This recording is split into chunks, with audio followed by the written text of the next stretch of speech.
3 police സ്വാഭാവികമായിട്ട് case register ചെയ്ത് അന്വേഷണം നടത്തുന്നത്. അത് നടന്നുകൊണ്ടിരിക്കുകയാണ്. വിദ്യാഭ്യാസ വകുപ്പിന്റെ അന്വേഷണ റിപ്പോർട്ട് ഇന്നിപ്പോ പൂർണ്ണമായി ആക്കി വിദ്യാഭ്യാസ ഡയറക്ടർ കൈമാറി.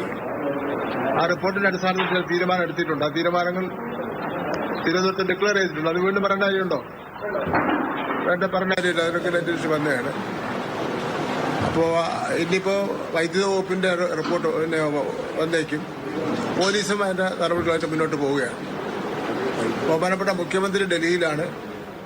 2-3 പ്രാവശ്യം വിളിച്ച് കാര്യങ്ങൾ അന്വേഷിച്ച് ബഹുമാനപ്പെട്ട ധനകാര്യ വകുപ്പ് മന്ത്രി എന്നെയും ഈ കാര്യത്തിന് വേണ്ടി ചുമതലപ്പെടുത്തിയിട്ടുണ്ട്. ഞങ്ങൾ കാര്യങ്ങൾ ആലോചിച്ച് ഇത് മുന്നോട്ട് പോവുകയാണ്. എന്തായാലും ഇന്നിപ്പോ വിദ്യാഭ്യാസ വകുപ്പ് പ്രഖ്യാപിച്ചിട്ടുള്ള നടപടികൾ കർശന നടപടികളാണെന്ന് നമുക്കറിയാം. ഗവൺമെന്റിനെ സംബന്ധിച്ചിടത്തോളം ഗവൺമെന്റ് കുട്ടിയോടൊപ്പമാണ്, നമ്മുടെ മകനോടൊപ്പമാണ് ഗവൺമെന്റിനെ സംബന്ധിച്ചിടത്തോളം. ഈ സംഭവവുമായി ബന്ധപ്പെട്ട് മുന്നൊരുക്കങ്ങൾ അല്ലെങ്കിൽ മുൻകരുതലുകൾ നടത്താൻ തയ്യാറാകാത്ത എല്ലാവരുടെ പേരിലും ഒരു വിട്ടുവീഴ്ചയുമില്ലാത്ത നടപടിയും മേലിൽ കേരളത്തിൽ വേറെ ആരും ഇത്തരം കാര്യങ്ങൾ ആവർത്തിക്കാൻ പാടില്ലാത്ത നിലയിലുള്ള നടപടികളും സ്വീകരിക്കുന്നതിന് വേണ്ടിയാണ് ഗവൺമെന്റ് ഇപ്പോൾ ആലോചിച്ചിട്ടുള്ളത്. മറ്റു കാര്യങ്ങളൊക്കെ തന്നെ നടപടി സ്വീകരിച്ച കാര്യങ്ങളൊക്കെ തന്നെ ഞാൻ ഇത് ഉച്ചയ്ക്ക് പറഞ്ഞു. സാധാരണ ഇത്തരം സംഭവങ്ങളുണ്ടായാൽ ഒരുപാട് വൈകും. ഒരു കമ്മീഷനൊക്കെ വെച്ച് കഴിഞ്ഞാൽ, അന്വേഷണ കമ്മീഷനൊക്കെ വെച്ച് കഴിഞ്ഞാൽ ധാരാളം സമയം വൈകും. ഇവിടെ ഞങ്ങൾ ഇന്നിപ്പോൾ ഒട്ടും തന്നെ വൈകാതെ തന്നെ നടപടികൾ സ്വീകരിക്കുന്നതിന് വേണ്ടി തയ്യാറാണ്. ഇതാണ് എനിക്ക് പറയാനുള്ളത്. ബാക്കി ബഹുമാനപ്പെട്ട ധനകാര്യ വകുപ്പ് മന്ത്രിയുടെ പറയും. വിദ്യാഭ്യാസ സെക്രട്ടറി ഡോക്ടർ വാസുകി വന്നിട്ടുണ്ട്. ഇന്നലെ വിദ്യാഭ്യാസ ഡയറക്ടർ വന്നിരുന്നു. അദ്ദേഹം സംസാരിക്കും.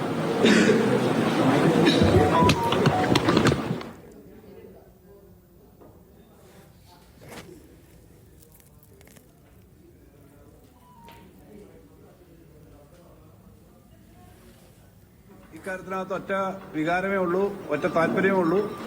കേരളത്തിൽ ഇങ്ങനൊരു സംഭവം ഉണ്ടായതിൽ വളരെ വലിയ വിഷമമുണ്ട്. ഒരു സംഭവം നടന്നു, അതിനെ സംബന്ധിച്ച് വളരെ കർശനമായ നിലപാടാണ് എടുത്തത്. ആ നഷ്ടം വലിയ നഷ്ടം തന്നെയാണ്. അത്തരം സംഭവങ്ങൾ ആവർത്തിക്കാതിരിക്കുക എന്നുള്ളതാണ് ഏറ്റവും പ്രധാനപ്പെട്ട കാര്യം. കേരളത്തിൽ 14,000-ഓളം സ്കൂളുകളുണ്ട്, ധാരാളം പൊതുസ്ഥാപനങ്ങളുണ്ട്. അപ്പം നമുക്ക് ഇത്തരം സംഭവങ്ങൾ ആവർത്തിക്കാതിരിക്കുക, അതിന് മാതൃകാപരമായ പ്രവർത്തനങ്ങൾ എടുക്കും. അന്വേഷണത്തിന്റെ കാര്യവും ആ കുടുംബത്തെ നമുക്ക് സഹായിക്കാനാണ് പരമാവധി പറ്റുക. മുഴുവൻ ആളുകളും, ഈ നാട്ടിലെ കേരളത്തിലെ മുഴുവൻ ആളുകളും, ഈ പ്രദേശത്തെ മുഴുവൻ ആളുകളും എല്ലാവരും ഈ കാര്യത്തിനൊപ്പമുണ്ട്. ആ കുടുംബത്തിന്റെ വിഷമത്തിന്, വേദനയ്ക്ക് ഒപ്പം ചേർന്നുകൊണ്ട് അവരുടെ വേദനയെ പങ്കുചേരുകയാണ്. അവരുടെ അമ്മ അടുത്ത ദിവസമേ വരത്തുള്ളൂ, കുഞ്ഞിന്റെ മിഥന്റെ. ഇത്തരം സംഭവങ്ങൾ ആവർത്തിക്കാതിരിക്കാനുള്ള ശക്തമായ നിലപാടും വകുപ്പിന് ആലോചിച്ചിട്ടുണ്ട്.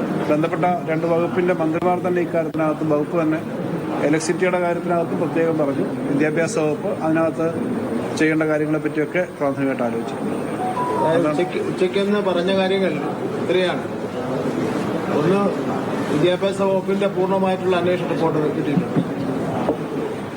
ആ അന്വേഷണ റിപ്പോർട്ടിന്റെ അടിസ്ഥാനത്തിൽ പ്രിൻസിപ്പൽ സെക്രട്ടറി, വിദ്യാഭ്യാസ മന്ത്രി, വിദ്യാഭ്യാസ ഡയറക്ടർ തുടങ്ങിയ ആൾക്കാർ ചേർന്നുള്ള ഉന്നതതല യോഗം ചേർന്നു.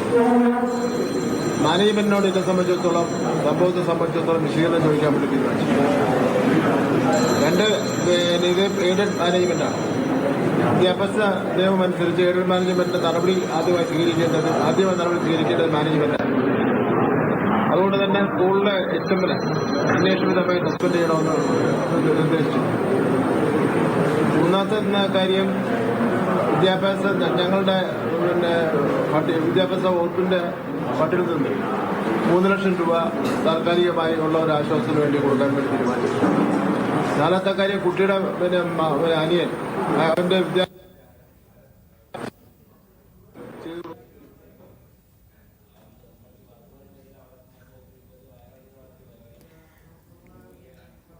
മന്ത്രി വി ശിവൻകുട്ടിയും ഒപ്പം ധനമന്ത്രി കെ എൻ ബാലഗോപാലും കാര്യങ്ങൾ വ്യക്തമാക്കുകയാണ്. അവിടെ സ്കൂളിൽ സന്ദർശനം നടത്തിയ ശേഷമാണ് ഇപ്പോൾ അവർ മാധ്യമങ്ങളെ കണ്ട കാര്യങ്ങൾ വ്യക്തമാക്കുന്നത്. വളരെ സങ്കടകരമായ, ദാരുണമായ സംഭവം തന്നെയാണ് നടന്നിട്ടുള്ളത്. അത്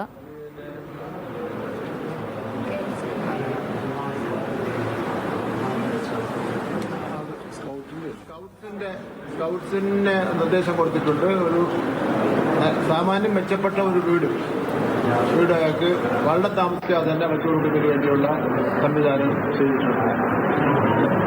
ഇത്രയും കാര്യങ്ങളാണ് നമ്മൾ തീരുമാനിച്ച് ഇംപ്ലിമെന്റ് ചെയ്തുകൊണ്ട് പോകുന്നത്.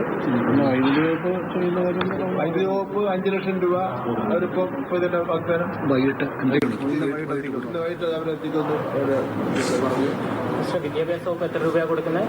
വിദ്യാഭ്യാസ വകുപ്പ് ഒരു 3 ലക്ഷം അവരൊരു ഫണ്ടായിട്ട് കൂട്ടുണ്ട്. അയാളുടെ ഒരു അത്യാവശ്യം വീട്ടിലെ കാര്യങ്ങൾക്കും ഒക്കെ കൂട്ടിക്കൊണ്ടാൽ ബഹുമാനപ്പെട്ട മുഖ്യമന്ത്രി വന്ന ശേഷം ധനകാര്യ വകുപ്പ് മന്ത്രിയുണ്ട്. സാധാരണ ചെയ്യുന്ന ഒരു നടപടിക്രമമുണ്ട്. അത് അദ്ദേഹം കൂടെ. ഇപ്പോൾ വിദ്യാഭ്യാസ മന്ത്രി വി ശിവൻകുട്ടിയാണ് മാധ്യമങ്ങളോട് കാര്യങ്ങൾ വ്യക്തമാക്കുന്നത്.